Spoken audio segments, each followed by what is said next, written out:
Chapter 7. Rejection. Vexen and now Lexaeus. What's going to become of the organization? Zexion murmured. As if perfectly timed in response, the air in the chamber wavered. Zexion looked up, and there was Axel, who should have been somewhere above ground. Nominees betrayed you. Sora eliminated Loxine. Smirking, Axel stepped closer. The question is, which one of us will be next to fall? Zexion frowned in distaste and spoke without looking at him. It might be you. Me? I doubt that. Axel folded his arms. You see, just before I got here, I pretended that Sora beat me to a pulp enough to make me disappear. So, I won't be fighting him again, at least for a bit.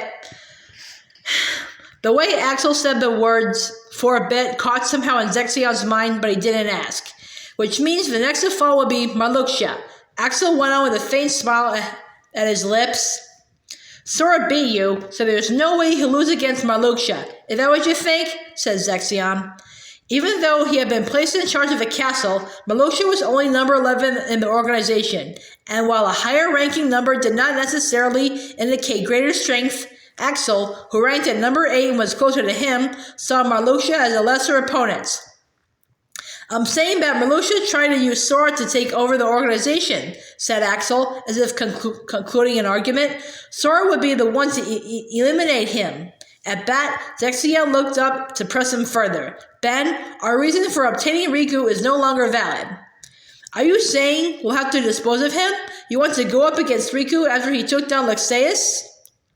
It was not likely that they could win against Riku. Not if Riku had defeated Lexaeus, who had prided himself on the warrior strength that let him hold his own against the highest-ranking members of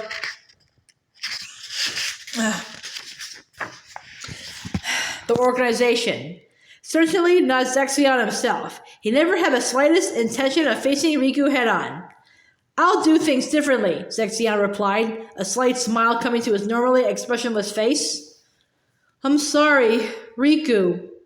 As he sank deeper and deeper into the darkness, the replica was sure he heard that voice. He wasn't Riku, and yet he was glad to hear Nominate call him that, he thought dimly.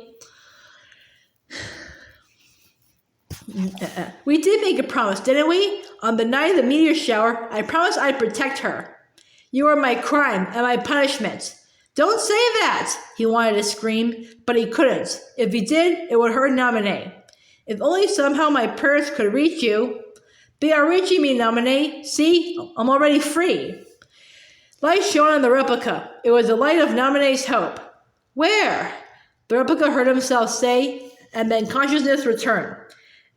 It was the same great hall in which he fainted before. Nominee? It must have been Nominee who had called to him, but she wasn't here. What happened to me? All he knew was that he was not Riku. He was a fake, created as a copy of Riku. But that didn't matter. Only one feeling filled his heart, the wish to protect Nominee. The replica began to run to where Nominee must be. I'll have all my friends' memories so I can piece my own together again. Sora was shouting at Marluxia and Nominee.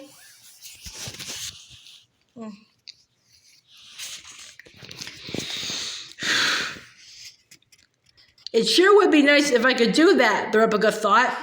Marluxia snorted derisively at Sora's claim. Ignorant fool, when Nominee used her powers to erase your memory, you'll be nothing but an empty husk.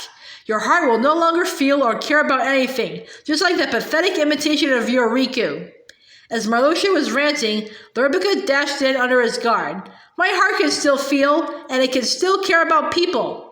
I wouldn't be so sure, he said evenly and slashed out with his sword. The unexpected blow knocked Marluxia to his knees. It can't be! Riku! Sora ran toward him. The replica didn't turn. No, only an imitation. And he pointed his sword at Marluxia again. You're a shell, a husk who had everything taken. Everything! Marluxia spat. What did I ever have to lose in the first place? Both my body and my heart are fake, the replica replied, sure of himself now. But there's one memory I'll keep, even if it was just a lie. Whether it was a phantom promise or not, I will protect Nominee. She stared at him silently. Everything else in the replica's mind was false. Only that was true. Riku! Sora stood beside him and likewise faced Marluxia with a keyblade ready. Imbeciles! Marluxia got to his feet. You would knowingly shackle your heart with a chain of memories born of lies? You would cast aside your heart's freedom? You're wrong, the replica thought. There are memories I don't want to lose. That's why I was able to wake up. I haven't cast aside my heart's freedom. I only chose to have those memories, and I was able to choose because my heart is free.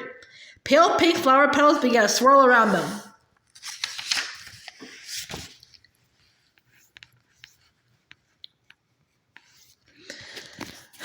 You turn from the truth because your heart is weak, and you will never defeat me. The petals took the shape of an enormous scythe in Marluxia's hands, and he swung it at Sora and the replica. Yeah. A step ahead of Sora, the replica managed to block it. Sora, now! At his cue, Sora leaped into the air to bring the keyblade down on Marluxia's head, but Marluxia flung the replica back and raised his scythe in time to ward off the blow. That's not all I've got, cried Sora, jumping up again as soon as he landed. Donald, Goofy! As if they'd timed it all from the start, Donald heard a spell at Marluxia. Firaga! And just as he did, Goofy charged, but a storm of flower petals swirled around Marluxia and tore through the hall. Look out! Without sparing time to think, the replica picked up Naminé and jumped out of the path of the petal cyclone.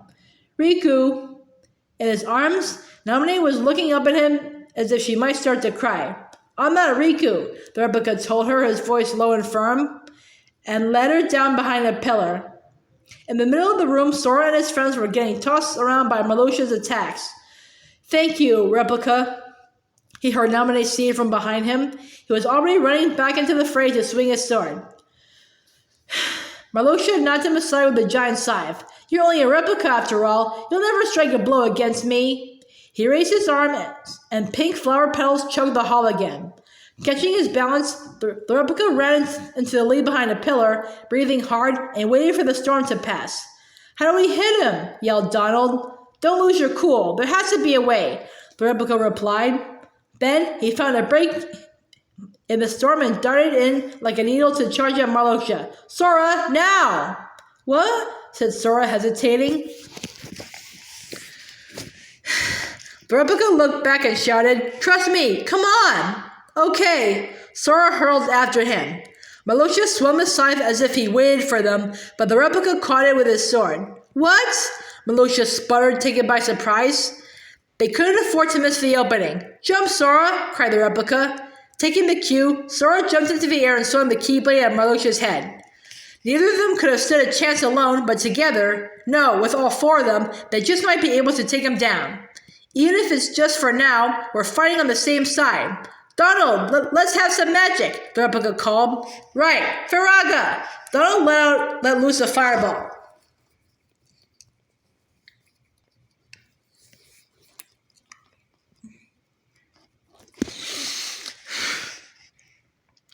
Then the replica added, Goofy, this way! Goofy ran in at Marluxia. Having knocked aside the keyblade, Marluxia raised his scythe to block the fireball, and then Goofy was there to ram in with his shield. Arg! Marluxia wavered on his feet. Sora, now! The replica and Sora both launched, their weapons striking Marluxia at the same time. The moment the replica felt an impact of a blow landing, Marluxia's body turned to a cloud of flower petals, which whirled about and finally scattered. Is he gone? Goofy nervously peered at Sora. Looks like it. Sora faced the replica, holding up his hand, palm forward. Somehow he felt a little silly about it, but the replica met the high five. Donald jumped in triumph. We did it!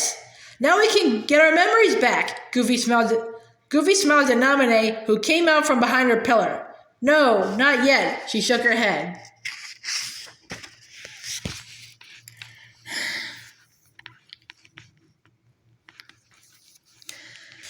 She's quite right. What you destroyed was only an illusion in me. In the back of the room in front of the big door, flower petals swirled together, coalescing into a humanoid shape, which became Marluxia. So what? The replica rushed at him, swinging his sword, but Marluxia only disappeared into another cloud of petals. Shh! Another imitation! The replica fumed. A single card drifted to the floor in front of him. Did that mean the real Marluxia is through here? Through there? Sora picked up the card and turned to Naminé. Yes, she replied with a tiny nod. I knew it. I can feel his power. Like it's going to explode any minute, Sora murmured. Then we gotta do something before it goes off, said Goofy, though he sounded as cheerful as ever. Let's go, Sora. Donald waggled his wand, impatient. Yeah. Sora turned back to the replica and Naminé. Riku, you protect Naminé. He was smiling as he said that, as if he trusted the replica with anything. The replica almost wanted to run away from it. He had to look away from Sora, and his voice was small when he said, You don't mind? He was nobody. His memory was fake. His very existence was a sham, a being with no self. But Sora was talking to that person as if they'd always been friends. It hurt. Should I? Sora only grinned mischievously. All right. The replica turned to Naminé. She gave him a tiny nod and smiled. He nodded in reply. Don't forget your promise, Naminé said to Sora. Both words made the replica's chest ache. I know. I'll keep it. Sora nodded, determined. Sora, come on, said Goofy. The trio stood in front of the door, and Sora held up the card. He had no idea what was happening beyond the door. All he knew was that enormous forces were clashing there. The replica and Naminé stared at the door in silence. Sora will be okay, right? She murmured, barely audible. The replica turned to her. He's your hero, isn't he? If he made a promise to you, there's no way he'll lose. You're really nice, Riku. Naminé gave him a shy smile. It was a smile he knew from his memories, the same as when she'd given him the good luck charm, the replica thought sadly. That memory and these feelings, none of them are real. He didn't want to look at Naminé's smile. He turned away. Thanks, Riku. I mean, replica. He said nothing, only staring into space.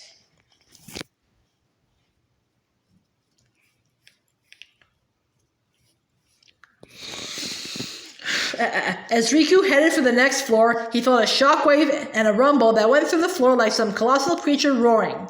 What is that? He yelled. After a bit, the rumble quieted, and the castle returned to its usual stillness. But then, Riku noticed something. One of those scents has died, a really strong one. Huh? Someone was there to answer him. The keeper of this castle, Marluxia, has just fallen to the Keyblade Master, said the man who suddenly appeared, approaching Riku. Keyblade? You mean Sora? You mean Sora? Sora is here. Sora is here? Riku demanded. The man only blinked at him, distinctly unimpressed by his outburst. Yes. Do you want to see him? Or rather, can you face him? What's that mean? Riku shot back angrily. Darkness, indeed, and some shadow. Darkness, indeed, and some shadow still nests within your heart. Do you intend to face Sora like that? Are you not ashamed?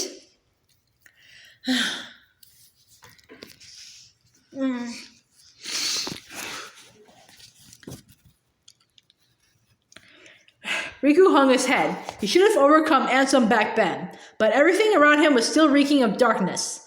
Sora's fate is to battle the darkness, the man went on. He must oppose anyone who hosts darkness in his heart. That is, you. If you refuse to believe me, well, you had best see the truth for yourself.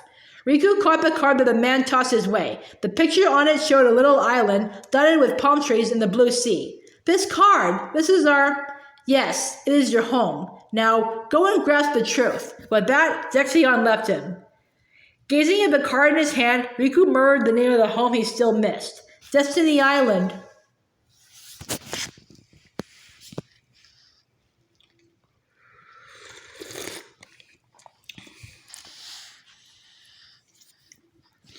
Sora had finally defeated Marluxia. He and Naminé exchanged a smile. The replica looked on in a daze. You okay, Riku? Sora asked. Startled, the replica looked up. I'm not Riku. I'm a fake. I can't remember why I was created or where or when.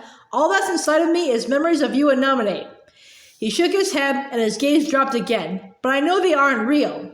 Say, Naminé, can't you use your magic to get Riku's memory back to normal? Goofy wondered. Well, she started out, but then only hung her head miserably. The replica was only a copy created out of nothing. To get his memory back to normal would only erase everything. It's all right. I'll deal. He turned away from them and started to leave. He had no idea what to do, or even what he wanted to do. Wait, Sora cried. The replica stopped to listen. Who cares if someone else made you? You're you and nobody else.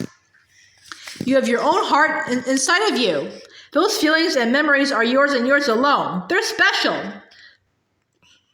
Sora's words were so well-meaning. The replica held back the tears that welled up in his eyes, but didn't look back. You're a good guy, Sora. I don't have to be the real Riku to see how real your feelings are. That's enough for me. Right now, that's all I need, the replica thought. It's enough that I got to meet Sora for real. Riku! When Sora called that name, he began to run as if he had to get away from it.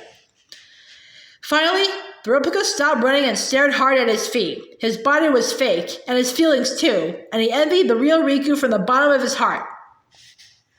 Sora's friend, Riku, the one who truly had the power of darkness. Even the darkness that surrounded him was fake. Hey there, Riku. He looked up. Axel. Say, don't you want to become the real thing? Said Axel, coming toward him with a smirk. The real thing. If that was possible, he wanted it. The replica silently nodded. Riku stood on the beach, feeling the breeze coming in from the sea. This was where he and Sora would chase each other, then fall and roll around the sand. He hadn't known how badly he missed it all, even the breeze. And yet, back then he wanted so badly to leave this place.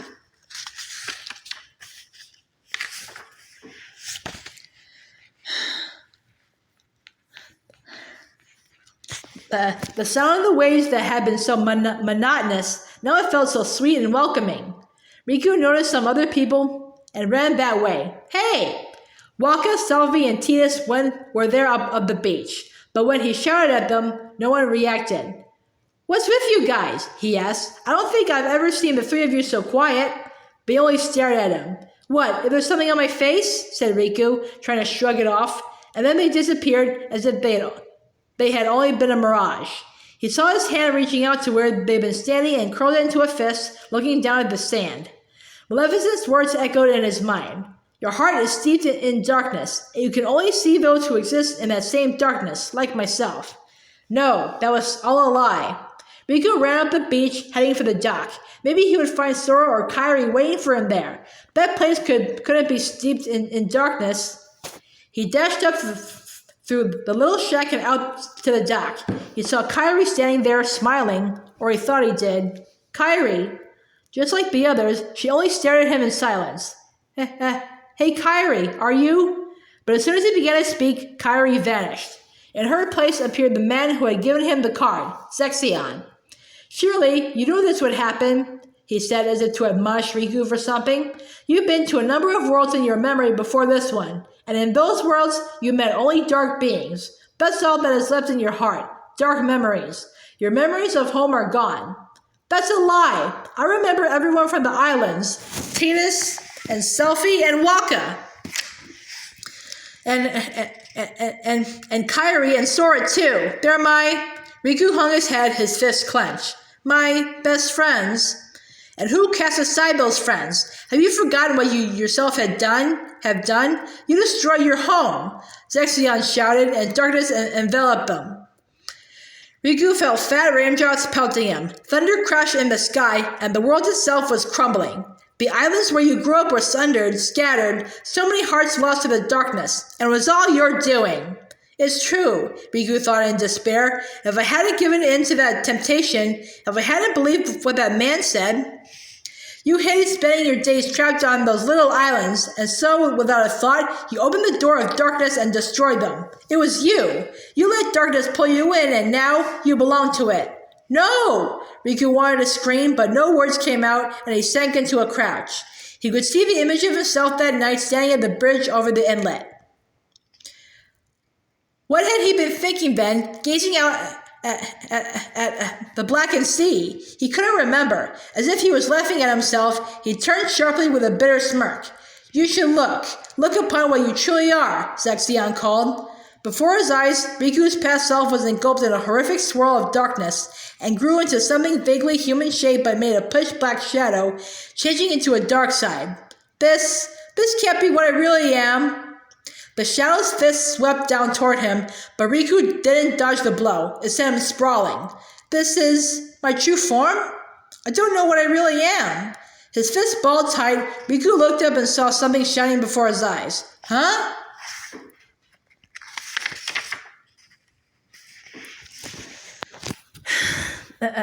It was the glow of the Keyblade, and its wielder was standing there. Sora? Riku got to his feet. But when he did, Sora attacked him. Stop it, Sora! He shouted desperately, managing to block the Keyblade. Don't you recognize me? Yeah, I do. I can see exactly what you've become. Ah! Another blow from the Keyblade knocked Riku down. He couldn't see that giant shadow anymore. Did that mean it really was himself? How can the light hurt you? Have you really become a creature of the dark? You're not Riku anymore, just a pawn of the darkness. Full of regret, Sora kept the Keyblade pointed at him. It's time for you to face the light. A fierce glow radiated from Sora.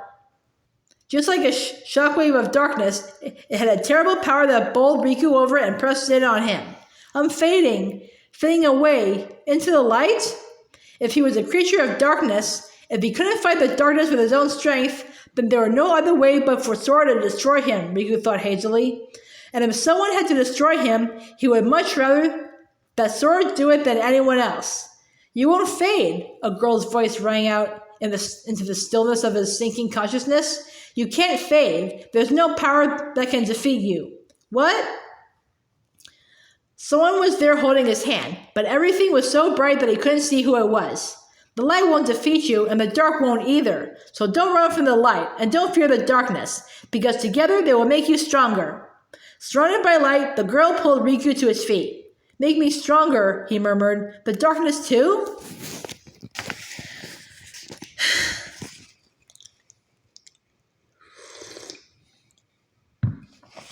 Yeah. Strength that's yours, but darkness inside your heart. It's vast and deep. But if you can truly gaze into it and never try to look away, you won't be afraid of anything. The brightness began to subside, and he could almost see the girl. She looked like Kairi, but she also looked like someone else. Just remember to be brave. Know that the darkness is there, but don't give in. If you can do that, you'll find your strength, a kind that's unlike any other. You'll be able to escape the deepest darkness, and you'll be able to see through the brightest blinding light. Darkness will show you the way. Follow it, and you'll find your friends. Riku nodded firmly. His dearest friends, Sora and Kairi and all the others. But can I face them? He wondered. Do you want to? She said with a hint of a smile. You know I do, and I will, with my own strength, my dark strength. Riku lifted Soul Eater high. Darkness! Soul Eater gave off a dark glow. It cut through the surrounding brightness, and then he could see Zexion standing there. He flashed out at the silhouette.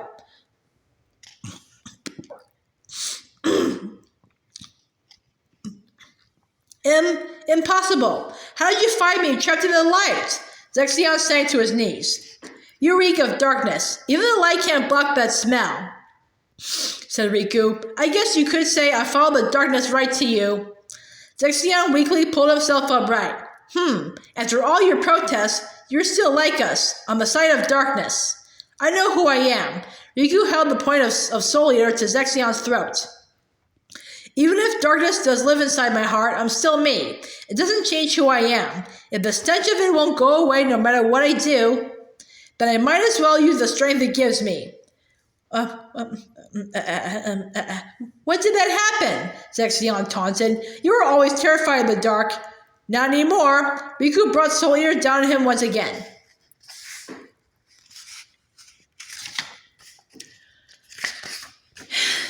You fool! Zexion put up the hood of his cloak, hiding his face, and vanished. Running away? Riku muttered. Overhead, the ominous black clouds parted and light shone down. It was the warm, mild sunlight of Destiny Island. Riku stepped forward to face the darkness in himself. Zexion made it back to that chamber where his colleagues once had gathered, hunched over and breathing harshly. What is he? No one's ever taken in the darkness the way he can. It's absurd. Collapsing to hands and knees, Zexion pounded his fist on the floor. He rarely let himself show any emotion. He didn't know someone else was there to see it, But then he saw the watching figure. What, Riku? He shrank back. Riku, if it really was Riku, looked down at him impassively. And behind that figure stood Axel. Oh yes. Vexen's replica, of course, Zexion remembered, as if clinging to the idea. Perhaps we can use this Riku to defeat the real one. Axel? The replica only stared down at him, showing nothing. Say, Riku, Axel began. It must be rough, knowing you're a fake. Wouldn't you like to be real? The replica slowly turned to face Axel and nodded. Yes, that's right. He wants to be real, to become Riku. Simple. All you need is the kind of power that the real Riku doesn't have, Axel told him with a smirk. If you get that, you can be a new person, not Riku or anybody else. You will just be a copy of someone. You'll be your own self. Crouched on the floor, Zexion scurried back. Axel, what are you telling him? You know, he's as good a place to start as any. Axel tossed his head, gesturing towards Zexion with his chin. You can't do this, Zexion cried, not bothering to try to hide his panic. Axel didn't even seem to hear. He put an arm around the replica's shoulders and smiled brightly. So sorry, Zexion. I could help you, but watching Sora and Riku have it out is just so much fun. No, stay back! Zexion tried to back away farther, but the replica swung his sword. No! His scream faded into nothing, swallowed up by the darkness.